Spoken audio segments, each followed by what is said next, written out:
Hello and welcome. Listen, today's message was so encouraging to me. I had to come on and share it with you all. If you have been praying about whether or not to keep going in a certain area, if you feel like there's something that God has truly put on your heart, but you're ready to sit it down because maybe things are coming up against you or people may have been talking about you, it just seems like obstacles and challenges have come to discourage you. If you can relate to that, then I am excited to share today's message with you. If you want to read along with me, so this will be interesting. I feel like I have a lot for you to read along.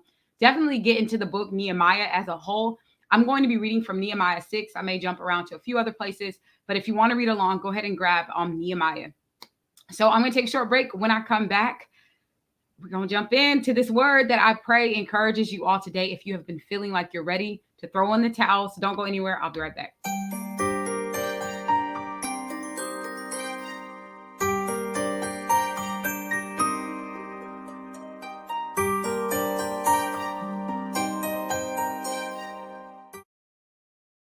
All right, so welcome back. Let's jump into today's message about not aborting the plan. I know sometimes when we feel called to something, when we've been praying about something, the revelation of it, like the idea of it is so exciting. Starting something is so exciting. We can feel like just ready to run. But then as we start to progress, what typically happens is that we can get discouraged. Things will come up against us to have us wanting to quit.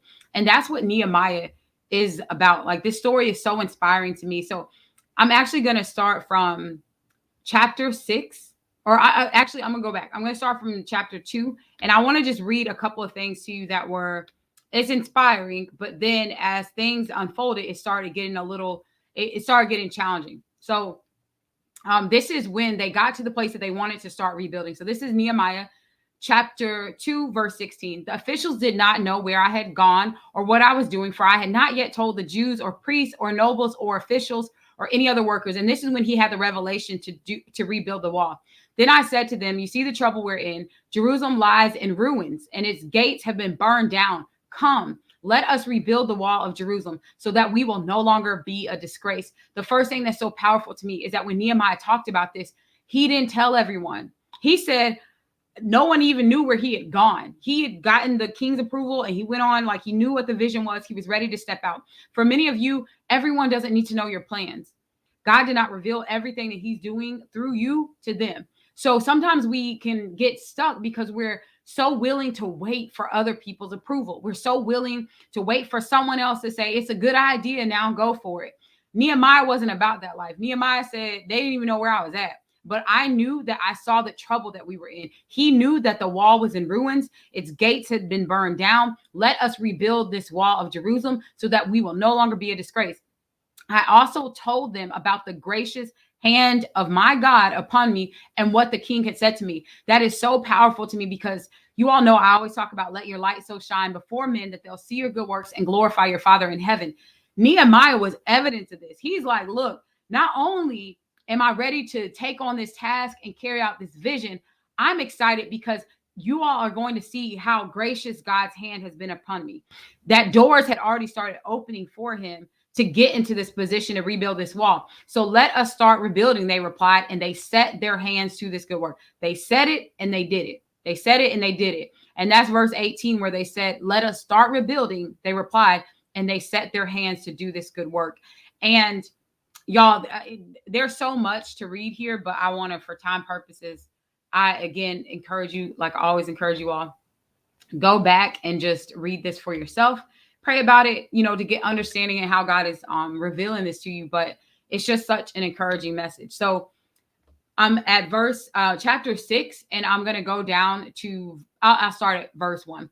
When Sanballat, Tobiah, Geshem the Arab, and the rest of our enemies heard that I had rebuilt the wall and not a gap was left, though to that time I had not yet installed the doors in the gates, Sanballat, Geshem sent me this message. Come, let us meet together in one of the villages on the plain of Ono. But they were planning to harm me. So I sent messengers to them saying, I am doing a great work and I cannot come down. Why should the work stop while I leave it and go down to you? 4 times they sent me the same message, and each time I gave the same reply. Now, if you read this, there's so much more again, but If you read even further, there were so many things they had to do in this process. They were holding spears. Some would hold spears while others were building because they weren't willing to let the work be sacrificed by naysayers, by negativity, by people that were planning to harm. And this is something that I believe we all have to get into this deep understanding that Nehemiah had. When God is calling you to something, he provides the provision, he provides the protection. God gave him, and he talked about that prayer at the beginning, that my way will be successful. And it is so encouraging because I just want to say this to you all today, that when God is calling you to something, don't slow down because of what someone else has to say about the vision that you've been giving. If it's been given to you, it's been given to you. Everyone didn't have the blueprint that Nehemiah had. Everyone didn't have the luxury to be working for the king like Nehemiah was. Everyone wasn't in the same position to carry out what he was called to carry out. And the same is true for you and I. Everyone can't understand what God is doing through you. Some people will look at everything that you're doing and say, it's wrong. You're doing it wrong. Come meet me over here. How he said, come meet me in the village so I can talk you out of this thing that God has placed on your heart. And just because we're doing things differently, it wasn't on everyone's heart to lead to rebuild that wall. It was on Nehemiah's heart. That doesn't say that rebuilding the wall was wrong. It just wasn't on their heart. And so even you may find, I would say from a faith standpoint, other believers that may say you're doing this wrong or you're doing this right. You may find just out and about in your life, in your business, in your job, in your relationship. Maybe they're in a marriage and you're doing your marriage wrong. Other people may say, well, God didn't give them the same anointing and the same calling that you have. They weren't meant to sustain what you have been able to sustain. They're not called to lead in the area that you're called to lead. And so some people simply will not get it. And some people's intentions are, as we see here, literally to harm you and talk you out of, move you out of that place of anointing, that place where God's hand is breathing on you, where he said, God's hand is on me. This thing that I'm doing, God's hand is on it. That's powerful. We don't like, we can get into that place. I remember a message a long time ago that was about good versus God. Like we can get into that place of all these good ideas, good strategies, good things. But when God's hand is on it, I'm telling you, there is just a smoothness with it. There is just so much like revelation with it. And even with the work that I do with entrepreneurs, it's just so beautiful because I always talk about like the strategy. Like we can strategize all day long, but when God's hand is on a thing, like Jesus is my PR. Like I'm telling you, it's a different level. So I want to share that with you all today, or I wanted to share this with you all today, because I know that many of you may be getting discouraged because of other people, because of and I might be butchering their names, but because of the Sanballats, the Tobias, the Geshems, the Arab. Like many people may be, and his name is like Geshem the Arab. I'm not calling out, a whole culture of people, but my point is that Nehemiah's response is the blueprint for us. How do you respond when people are coming at you and telling you that's not a good idea? You're silly for thinking that. No one else has ever done it. We're in a crisis right now. You shouldn't even be worried about that. This, that, and the third. They were in a crisis. And many things were happening around, but Nehemiah knew the plan of God for his life and he was able to walk in it. And so when that came, he'd said 4 times he sent that message. I'm doing a great work. I don't know about y'all. I don't know what you're trying to do. I feel that you're planning to harm me, but I'm doing a great work. I can't come down. Why should the work stop while I come down and deal with y'all? And that's how many of us need to start approaching distractions. I'm doing a great work.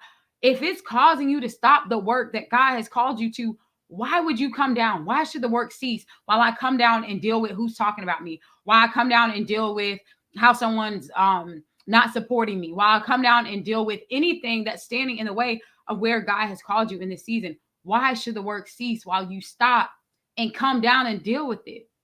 The work, he said 4 times he sent that. The work's not ceasing. I'm not stopping. Like he said, all that was left at verse 1 was the doors. Like, look, I already put the wall up. And again, if you read it for yourself, you're going to see all of that process. It wasn't easy for them to get that wall up. There were distractions. There were obstacles that were coming, but they obviously went past those obstacles because everything was up except the doors. And that's even, in my opinion, symbolic that sometimes we can be so close. And that's what I mean by don't abort the plan. We're so close. And the only challenge right now is that we're leaving the door open. God's moved you out of that season. You've moved away from those people. You've moved out of that relationship. You've moved from that situation. And sometimes we can be so tempted to leave the door open to go back. It said like a dog returning to its vomit, which is disgusting, but you get what I'm saying. Like sometimes we can open the door and allow that thing back in and block what God is trying to do in our lives. And that's the danger. That's a challenge when it comes to aborting it. This is not the season to keep the door open. Put the doors up. You're doing a good work. Why should the work cease while you stop and come down and deal with anything that's outside of God's plan for you? So that is my encouragement for you all today. If this encouraged you, tell someone, tag someone. You can stay connected with me across social media at Erica Empowers. If you have not done so already, subscribe. Subscribe here to the channel. That is the best way that you can support what we're doing. And if you are an entrepreneur, if you're a visionary, if you are a powerhouse with a message and you're ready to turn your message into a movement, then I invite you to join me at the Amplify Her Lounge. You can go to amplifyherlounge.com, and that's where I do just support entrepreneurs, visionaries with their message and everything else. So not just support. It's actually really exciting and I love doing it.